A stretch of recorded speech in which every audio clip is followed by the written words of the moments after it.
a me piace fare il medico e quindi questa è un'ulteriore occasione per fare il medico. Ci siamo sempre lamentati di essere stati marginalizzati dal Servizio Sanitario Nazionale, adesso che è il momento di darci da fare, ci diamo da fare. Guglielmo Pisani, medico di base a Camin, periferia di Padova, i tamponi in ambulatorio li esegue già da 3 settimane, affiancato dalla dottoressa Alice Ronsisvalle, corsista al primo anno in medicina generale, ne ha già effettuati una cinquantina. Ha iniziato, spiega, quando i numeri del contagio sono tornati a salire e i punti tampone sono andati in difficoltà. Non ho il tempo per andare a svolgere il lavoro dei tamponi in un'altra sede, perché rimane, oltre al Covid-19, ci sono tutte le altre patologie che ci sono sempre state. E quindi aggiro l'ostacolo proteggendo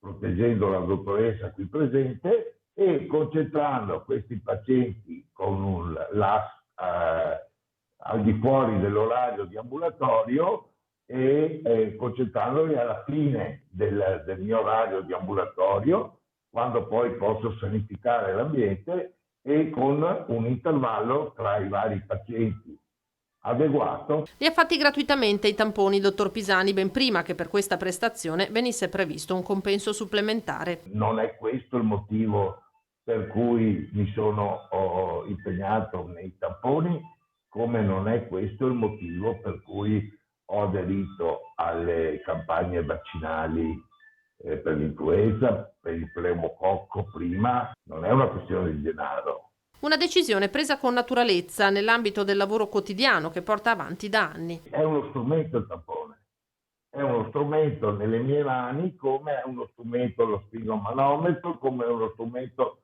il saturimetro. Rimane una mia decisione a chi sottoporlo. Non è che sono una struttura periferica dell'ASL.